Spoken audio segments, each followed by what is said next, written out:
Bersepeda jadi salah satu pilihan aktivitas yang banyak dijajal selama masa pandemi COVID-19.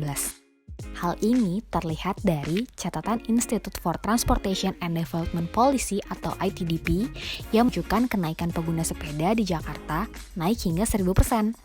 Selain faktor hiburan selama pandemi, bersepeda juga jadi solusi transportasi untuk banyak orang yang masih enggan menggunakan transportasi umum karena masih khawatir akan penyebaran virus COVID-19.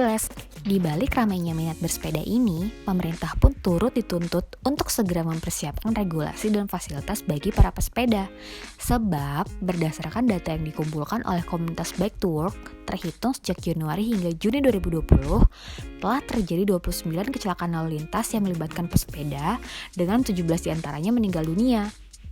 Hal ini memang terdengar ironis karena pada dasarnya hak dan kewajiban pesepeda telah dijamin dalam Undang-Undang Nomor 22 Tahun 2009 serta Pergub DKI Nomor 128 Tahun 2019. Namun belakangan ini telah muncul beberapa inisiatif pemerintah yang ditujukan bagi para pesepeda.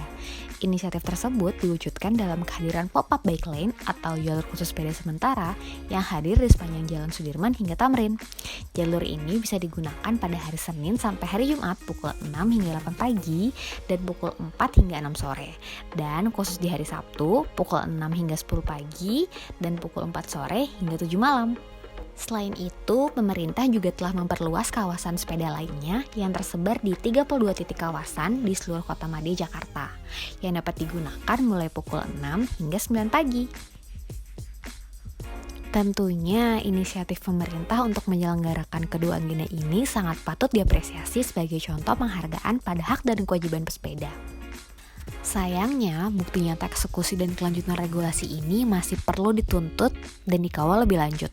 Karena belum lama ini sempat santer beredar di media sosial, seorang oknum polisi menggeser batas penanda pop-up bike lane sebelum jadwal seharusnya. Tidak hanya itu, video rombongan pesepeda melanggar lampu merah sambil menyetop kendaraan dari arah berlawanan juga sempat ramai beredar dan menjadi topik perbincangan oleh khalayak media sosial.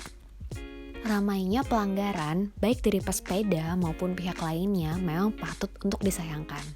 Mengingat hak dan kewajiban setiap pengguna jalan sangatlah perlu untuk dihormati, baik oleh sesama warga maupun di mata hukum.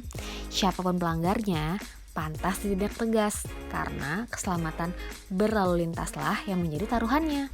Sebagai penikmat sepeda dan warga yang menghormati pengguna jalan, harapan tentang etika saling menghormati antar pengguna jalan ini juga diutarakan oleh Reynaldi Sukapto selaku founder dari Sweet Spot Cycling Club. Pengendara lain itu harus lebih aware, maksudnya kayak patuin lah rambu-rambu lalu lintas gitu loh.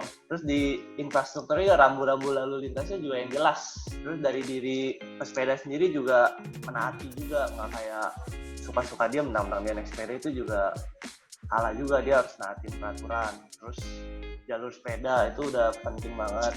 Jalanannya harus lumayan gede, nggak kayak cuma 2 mobil. Terus biasa tuh apalagi sepeda tuh sering adu-aduan sama motor gitu loh. Biasa jalurnya diambil. Nah, itu penting juga tuh. Yaitu fasilitas tempat parkir itu penting.